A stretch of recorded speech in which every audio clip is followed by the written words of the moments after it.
Thank you so much, Dr. Hamad and Dr. Brojan Singh, for introducing me and giving me this opportunity to give this talk. So my topic today is anticoagulation in hemodialysis.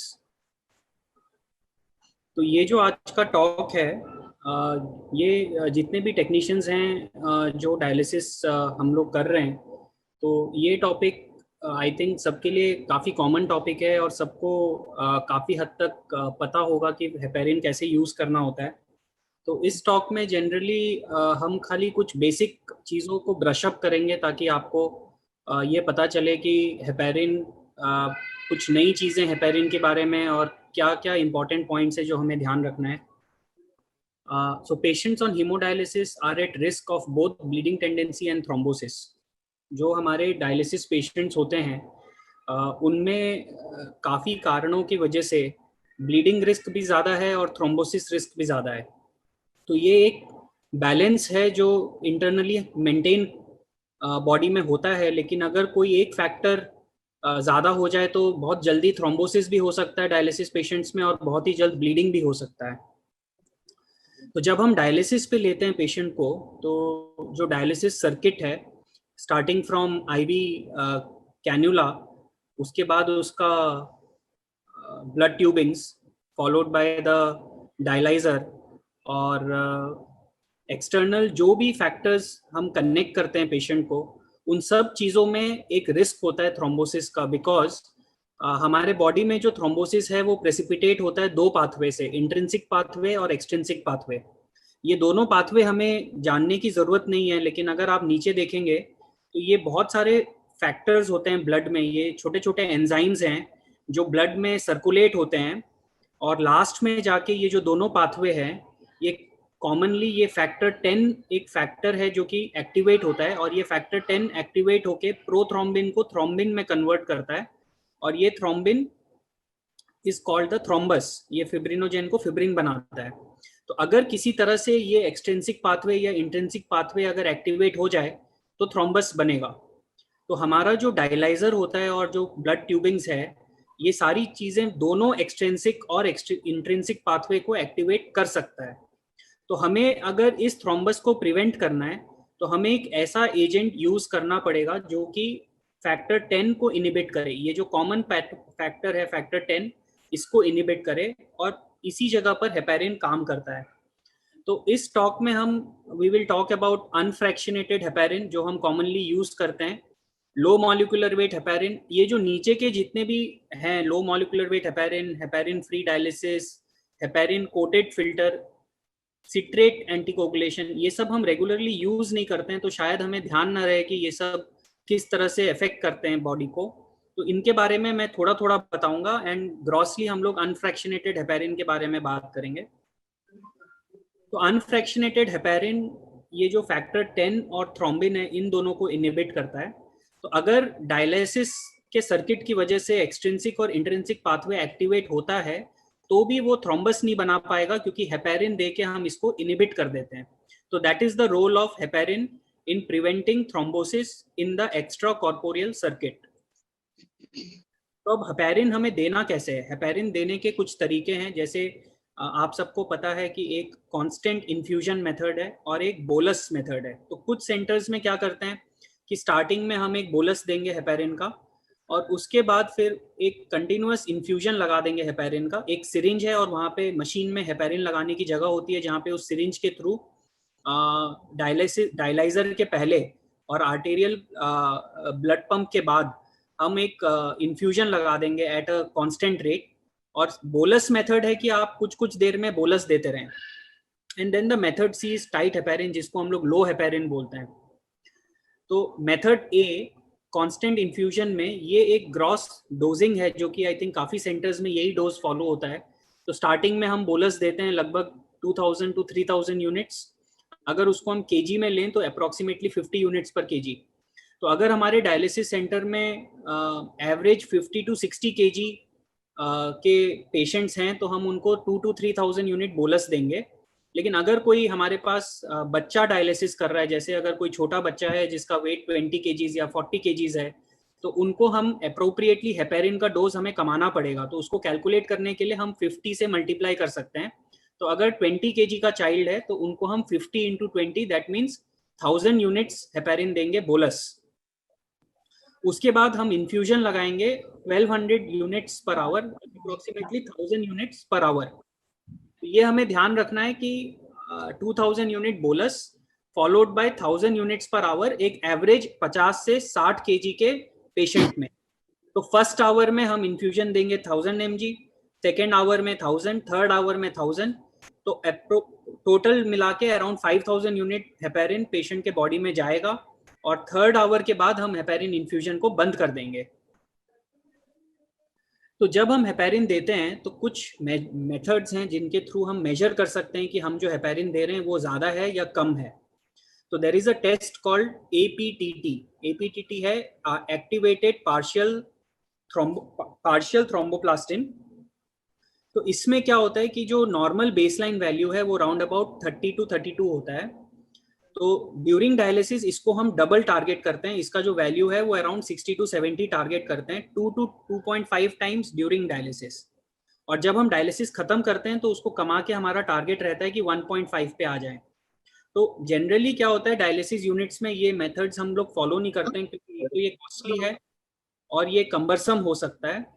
तो इसीलिए हम क्या करते हैं कि एक approximate dosing करते हैं, बट अगर हम मेजर करना चाहें तो हमारा टारगेट 2 to 2.5 टाइम्स होना चाहिए।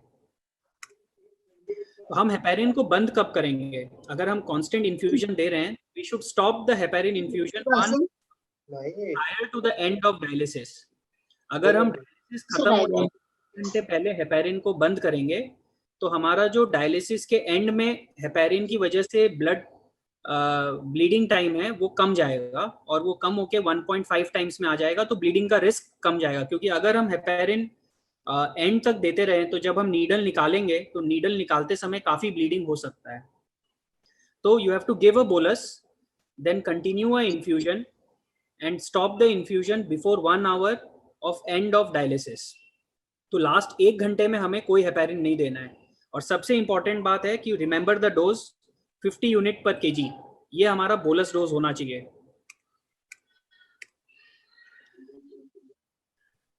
तो in practice we don't measure the coagulation.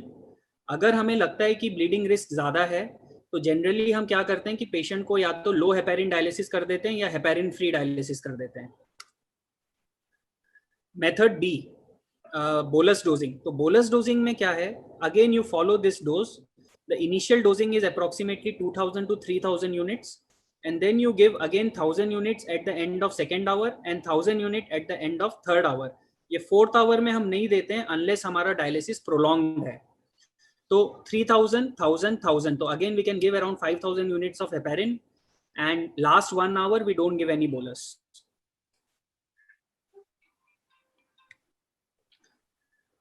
अगर हम टाइट हेपेरिन में जाएं, अगर हम लो हेपेरिन देना चाहते हैं तो लो हेपेरिन में जनरली बोलस मेथड रेकमेंडेड नहीं है, क्योंकि बोलस मेथड में क्या होता है, जब हम बोलस देते हैं हेपेरिन का तो अचानक से बॉडी में जो ब्लीडिंग टेंडेंसी है वो बढ़ जाता है, और फिर नेक्स्ट 1 घंटे में वो टेंडेंसी कम हो जाता है, एंड फिर हम वापस से उसको एक बोलस दे देते हैं।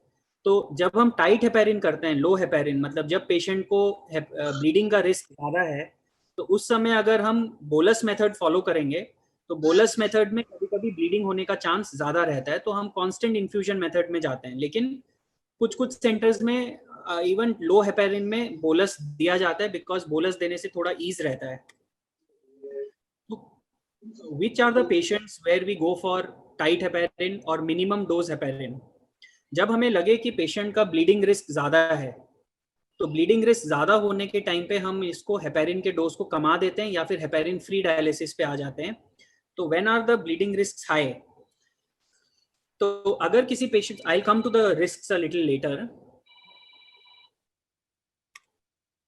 तो टाइट हेपेरिन में क्या है, हमारा जो टारगेट है वो टारगेट कम होता है। हम जनरली जब फुल डोज करते हैं तो फुल डोज में हमारा 2 to 2.5 टारगेट रहता है, लेकिन during tight heparin our target is 1.5 to 2 times of normal. तो हम इसमें इनिशियल बोलस डोज को कमा देते हैं। Initial bolus dose only 750 units. 3-4 minute के बाद हम क्लॉटिंग टाइम चेक करते हैं, जो कि आई थिंक प्रैक्टिकली इतना फिजिबल नहीं है।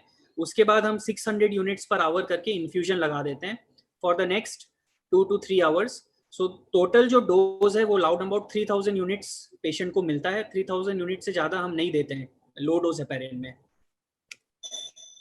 इसमें भी हम जो हेपेरिन इन्फ्यूजन है ये हम एंड तक कंटिन्यू करते हैं। इसका रीज़न ये है कि हम ऑलरेडी हेपेरिन का डोज कम दे रहे हैं, तो अगर हम 1 घंटा पहले खत्म कर देंगे हेपेरिन को तो द चांसेस ऑफ थ्रोम्बोसिस होने का चांस लास्ट 1 घंटे में काफ़ी ज़्यादा हो जाएगा। तो इसीलिए जब हम लो डोज हेपेरिन देते हैं तो लो डोज हेपेरिन में you should continue the infusion till the end of dialysis. अब जब हम लो डोज हेपेरिन दे रहे हैं या फिर रेगुलर डायलिसिस में हमें पता कैसे चलेगा कि डायलिसिस में क्लॉटिंग है या नहीं है? तो डायलिसिस टेक्नीशियन का ये बड़ा इंपॉर्टेंट रोल है कि वो कॉन्स्टेंटली डायलाइजर ट्यूबिंग्स को, डायलाइजर को और ये जो वेनस ड्रिप चेम्बर है इन तीनों को एग्जामिन करते रहे, विजुअली इंस्पेक्ट करते रहे। तो ये एक विजुअल स्केल है। If you see the venous drip chamber here, ये एक्चुअल पिक्चर है और ये उसका डायग्रामेटिक रिप्रेजेंटेशन है। तो एक्चुअल पिक्चर में आप देखिए यहाँ पे ये जो ब्लड है ये टोटली लिक्विड है, इसमें कोई क्लॉटिंग नहीं है। So there is no detectable clotting. इसमें आप देखेंगे यहाँ पे स्मॉल क्लॉटिंग स्ट्रैंड्स हैं। ये वाला पार्ट आप देखिए, ये नीचे में यहाँ पे और यहाँ पे जो ब्लड है वो डार्क ब्लड हो रहा है। आप यहाँ पर देखिए, यहाँ पे ये जो पार्ट है दिस इज ऑल क्लॉटिंग। यहाँ पे क्लॉट फॉर्मेशन हुआ है ये इस तरह से। सो इसमें up to 5 centimetre clot formation है और इसमें कंप्लीट क्लॉट फॉर्मेशन हो गया है। तो एक बार जब कंप्लीट क्लॉट फॉर्मेशन हो जाए तो हम डायलिसिस कंटिन्यू नहीं कर सकते हैं। जो हमें पूरा जो सर्किट है, जो डायलाइजर है, वो हमें डिस्कार्ड करना पड़ता है।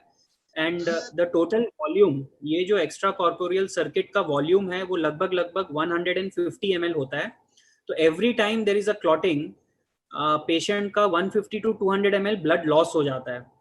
तो अगर पेशेंट का बेसलाइन हीमोग्लोबिन लो था, सपोज उसका बेसलाइन हीमोग्लोबिन 8, 7 ऐसा कुछ था, तो नेक्स्ट डायलिसिस में आप काइंडली उसका हीमोग्लोबिन चेक करिए।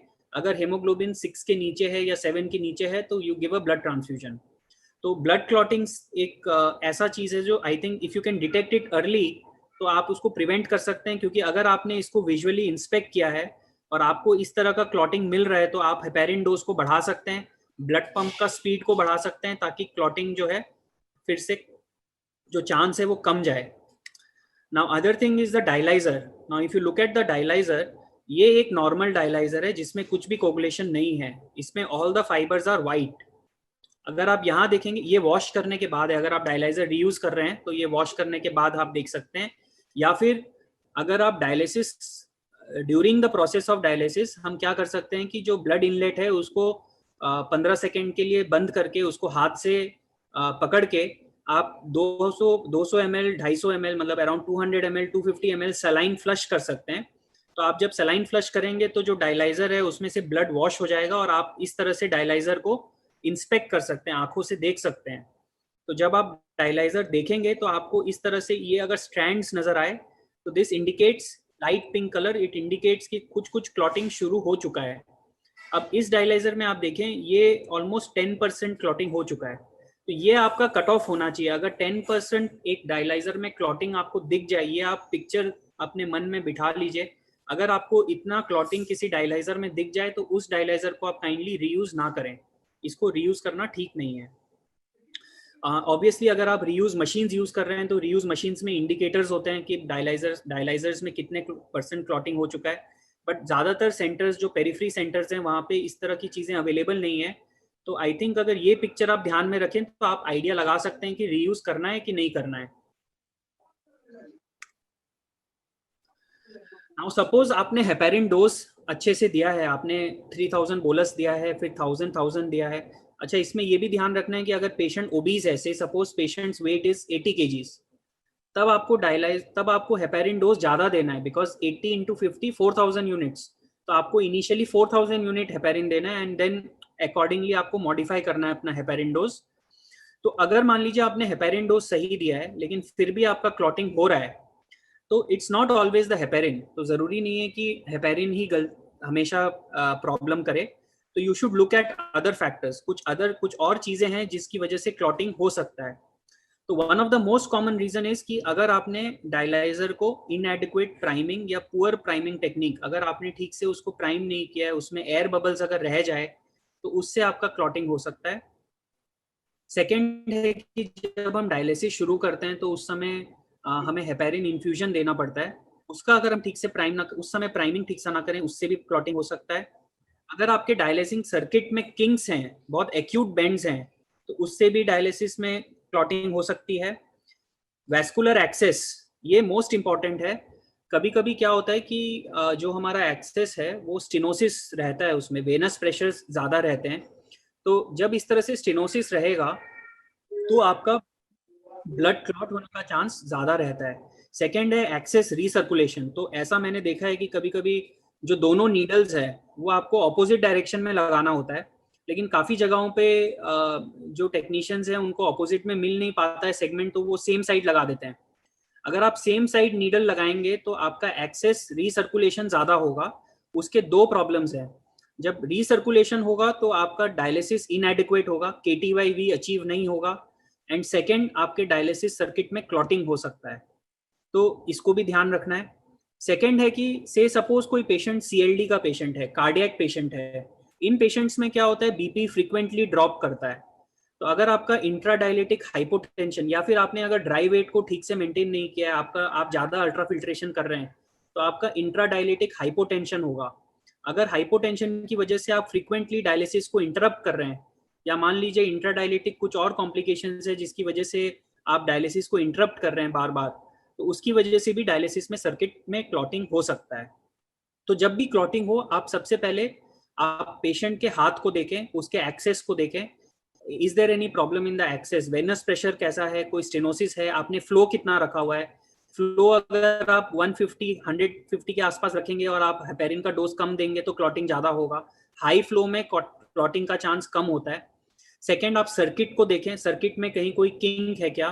फिर आप पेशेंट का प्राइमिंग के ऊपर ध्यान दें कि आप प्राइमिंग आपने किया। अगर ये सारी चीज़ें ठीक हैं तब आप देखें कि आपका हेपेरिन में कोई प्रॉब्लम है क्या। आपने हो सकता है हेपेरिन पेशेंट के साइज के हिसाब से ना दिया हो, हेपेरिन आपने कम दिया हो, या फिर आपने जो हेपेरिन का इन्फ्यूजन है वो ठीक से नहीं दिया है, या आपने हेपेरिन को लेट स्टार्ट किया है। अगर आप हेपेरिन कुछ देर बाद स्टार्ट करेंगे तो भी प्रॉब्लम हो सकता है। तो these are the common reasons why clotting can be there. तो क्लॉटिंग होना नहीं चाहिए क्योंकि उससे पेशेंट का काफ़ी ब्लड लॉस होता है।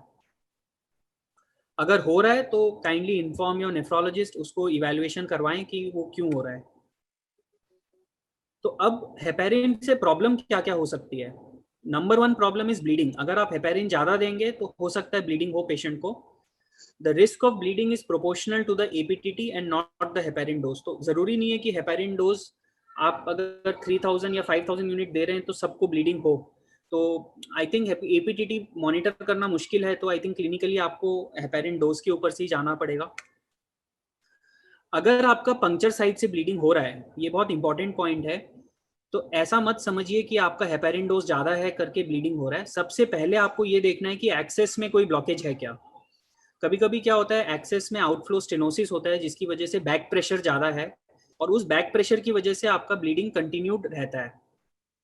सेकेंड है ग्राफ्ट। अगर आपने कभी ग्राफ्ट कैनुलेट किया है तो ग्राफ्ट में आप देखिए आपको रोटेशन करना है साइड का। पहले आप एक ही साइड पे अगर आप बार बार कैनुलेट करेंगे तो ग्राफ्ट का जो मटेरियल है वो मटेरियल डैमेज हो जाता है। वो मटेरियल डैमेज होने की वजह से उस नीडलिंग साइड से लीकेज होते ही रहेगा, चाहे आप कितना भी प्रेशर दे दें। उससे हेपेरिन का कोई लिंकेज नहीं है। तो ये दो बहुत कॉमन सिनेरियो है। अगर ये दोनों आपको नहीं मिलता है तो आप हेपेरिन के ऊपर जाइए और देखिए कि आपने हेपेरिन कितना दिया है। अगर ब्लीडिंग स्टॉप नहीं हो रहा है, हेपेरिन आपको डाउट हो रहा है कि हेपेरिन की वजह से ब्लीडिंग हो रहा है, तो there is a reversal agent which is called protamine sulphate. Protamine sulphate एक रिवर्सल एजेंट है, आप प्रोटा इंजेक्शन के नाम से आता है, वो इंजेक्शन देंगे तो हेपेरिन का इफेक्ट रिवर्स हो जाएगा। हेपेरिन से और क्या क्या प्रॉब्लम्स हो सकती हैं, तो ये सब थियोरेटिकल चीज़ें हैं, but I think one of the most important thing is hyperkalaemia. तो कुछ कुछ पेशेंट्स होते हैं जिनको परसिस्टेंटली हाइपरकेलीमिया रहता है। अगर आपने बाकी फैक्टर्स को कंट्रोल किया है, पेशेंट को आपने बताया है कि हाई पोटेशियम डाइट नहीं लेना है, पेशेंट कंप्लायंट है, वो रेस्ट्रिक्ट कर रहा है डाइट में, थ्राइस वीकली डायलिसिस पे है, उसके बावजूद उसको हाइपरकेलीमिया रह रहा है, तो हो सकता है हेपेरिन की वजह से हाइपरकेलीमिया हो रहा हो। Second thing is long term में पेशेंट्स को ऑस्टियोपोरोसिस हो सकता है, मतलब बोन्स वीक हो सकते हैं, पेशेंट का लिपिड बढ़ सकता है, कोलेस्ट्रॉल बढ़ सकता है। तो let us come to low molecular weight heparin. Low molecular weight heparin में और अनफ्रैक्शनेटेड हेपेरिन में फ़र्क ये है कि low molecular weight heparin is long acting, ये थोड़ा लंबे समय तक काम करता है। जो अनफ्रैक्शनेटेड हेपेरिन है that works for 1 hour, the half life is 1 hour. तो आप जब डायलिसिस बंद करते हैं तो उसके 2-3 घंटे में हेपेरिन का इफेक्ट खत्म हो जाता है। लेकिन लो मॉलिक्यूलर वेट थोड़ा लॉन्गर एक्टिंग है, तो अगर आप डायलिसिस के स्टार्ट में एक बार लो मॉलिक्यूलर वेट हेपेरिन देंगे तो पूरे डायलिसिस में आपको वापस नहीं देना है। एक सिंगल डोज से आप डायलिसिस कर सकते हैं, आपको बार बार बोलस या एक इन्फ्यूजन देने की जरूरत नहीं है। Second thing is more rapid onset of action, ज़्यादा जल्दी काम करता है। और कुछ कुछ साइड इफेक्ट्स जो हेपेरिन के हैं, जैसे बोन वीक हो जाना, ये hit heparin induce thrombocytopenia, potassium बढ़ जाना, हाइपरकेलेमिया होना, ये सब लो मॉलिक्यूलर वेट हेपेरिन से कम देखा गया है। But the problem with low molecular weight heparin is it is very expensive. ये क्लेक्सेन के नाम से आता है, but it is very costly, तो एक पेशेंट के लिए अफोर्ड कर पाना थोड़ा मुश्किल है, इसीलिए अनफ्रैक्शनेटेड हेपेरिन हम लोग कॉमनली यूज़ करते हैं। लेकिन अगर कोई अफोर्डिंग पेशेंट है और उसमें कुछ कॉम्प्लिकेशन हो रहा है हेपेरिन की वजह से, जैसे हाइपरकेलेमिया परसिस्टेंटली हो रहा है, तो अब हम लो मॉलिक्यूलर वेट हेपेरिन यूज़ कर सकते हैं। द अदर इज, इसमें जैसे ये कुछ लो मॉलिक्यूलर वेट हेपेरिन के एग्जांपल्स हैं, जैसे एनॉक्सापेरिन, ये क्लेक्सिन के नाम से आता है, और उसके अलावा डेल्टीपेरिन, ये फ्रैगमिन के नाम से आता है। ये दोनों अवेलेबल है जो कि यूज़ किया जा सकता है। तो ये लॉन्गर हाफ लाइफ की वजह से आपको सिंगल डोज देना है at the start of dialysis. अब आते हैं हेपेरिन फ्री डायलिसिस। तो आप हेपेरिन फ्री डायलिसिस कब करेंगे, मतलब कब आपको हेपेरिन नहीं देना है? प्रैक्टिकली सबसे कॉमन सिर्फ दो चीज़ें हैं। द वन इज, हमारे डायलिसिस में मैक्सिमम पेशेंट्स डायबिटिक्स होते हैं, डायबिटीज़ के होते हैं। तो इन पेशेंट्स में आई सर्जरी काफ़ी कॉमन है। काफ़ी पेशेंट्स को कैटरैक्ट हो जाता है, काफ़ी पेशेंट्स को रेटिना प्रॉब्लम होता है, तो इनको अक्सर एक आई सर्जरी का ज़रूरत पड़ सकता है। तो जब भी कोई पेशेंट आई सर्जरी के लिए जा रहा है, तो आई सर्जरी होने के बाद for the next 1 week at least उनको हमें हेपेरिन फ्री डायलिसिस देना है, ताकि उनका रिस्क ऑफ ब्लीडिंग कम रहे। उसी तरह से अगर कोई पेशेंट कुछ और सर्जरी के लिए जा रहा है, जैसे कोई cardiac surgery, vascular surgery, brain surgery, तो उनमें हमें हेपेरिन फ्री डायलिसिस करना है, pre surgery and post surgery. उसके अलावा अगर किसी पेशेंट को इंट्राक्रेनियल हेमोरेज, जैसे बहुत बार क्या होता है पेशेंट का बीपी, आप डायलिसिस करते समय देखेंगे कि बीपी 200 210 शूट अप हो गया है। तो अगर बीपी 200 210 10 220 इस तरह से शूट अप हो जाए, तो आप सबसे पहले हेपेरिन को बंद करिए, क्योंकि हाई बीपी में हो सकता है पेशेंट का इंट्राक्रेनियल हेमोरेज प्रेसिपिटेट हो जाए। तो सबसे पहले हेपेरिन को बंद करिए, बीपी को कंट्रोल करिए, उसके बाद डायलिसिस को रीस्टार्ट करिए। क्योंकि अगर इतने हाई बीपी में आप हेपेरिन देके डायलिसिस करेंगे तो पेशेंट को स्ट्रोक हो सकता है। उसके अलावा अगर कोई पेशेंट को एक्टिव ब्लीडिंग है, जैसे मान लीजिए पेशेंट एडमिटेड है, पेशेंट को जीआई ब्लीड है, जीआई ब्लीड बहुत कॉमन है, ब्लैक स्टूल हो रहा है, हेमेटोमेसिस हो रहा है, ब्लैक वॉमिटिंग हो रहा है, तो आपको हेपेरिन फ्री डायलिसिस करना है। हेपेरिन फ्री डायलिसिस में क्या करते हैं कि आप सबसे पहले जो एक्स्ट्रा कॉर्पोरियल सर्किट है उसको आप सलाइन से वॉश करिए। आप 1 लीटर सलाइन लीजिए, जो प्राइमिंग करते हैं, तो प्राइमिंग में सलाइन के साथ आप 2000 से 5000 यूनिट हेपेरिन मिक्स करिए, और हेपेरिन सलाइन से आप उसको प्राइम करिए, ताकि आपके डायलाइजर में, ट्यूबिंग्स में हर जगह हेपेरिन कोट हो जाए। और उसके बाद आप प्लेन सलाइन लीजिए, और 1 लीटर या 500 ml प्लेन सलाइन लीजिए, और प्लेन सलाइन से उसको वॉश करिए ताकि जो भी हेपेरिन था वो निकल जाए। और उसके बाद आप सलाइन डायलिसिस शुरू करिए, जिसमें कि आपको हेपेरिन देने की ज़रूरत नहीं है। लेकिन आपको टाइम टू टाइम मॉनिटर करना है कि पेशेंट को क्लॉटिंग हो रहा है कि नहीं हो रहा है। और इस इंस्पेक्शन के लिए आपको हो सकता है, जैसा मैंने पहले बोला था, कि आपको 200 ml saline every 15 to 30 minutes flush करके आप डायलाइजर को इंस्पेक्ट करिए। तो ये जो आप फ्लश करेंगे, ये फ्लशिंग से clotting tendencies are not reduced, clotting का चांस उतना ही है, लेकिन अगर आप फ्लश करेंगे तो आपको दिख जाएगा कि डायलाइजर में क्लॉटिंग हो रहा है या नहीं हो रहा है। ब्लड फ्लो, आप जब भी हेपेरिन फ्री डायलिसिस करेंगे तो जनरली ब्लड फ्लो को हाई रखना होता है, लेकिन समटाइम्स क्या होता है कि अगर आप आईसीयू में किसी पेशेंट को डायलिसिस कर रहे हैं, तो आप उस बीपी लो है, पेशेंट सिक है, तो आपको लो फ्लो में भी हेपेरिन फ्री करना पड़ सकता है। बट आइडियली पेशेंट का ब्लड फ्लो 250 प्लस रखने से क्लॉटिंग का चांस कम रहता है। अब ये कुछ टेक्निक्स हैं जो कि नई टेक्निक, जो कि नई तो नहीं है बट अनकॉमन टेक्निक्स हैं जो कि हम रेगुलरली यूज नहीं करते हैं, बट आई थिंक थियोरेटिकली थोड़ा थोड़ा मैं बताऊंगा, आप काइंडली आप इस पे ध्यान दें।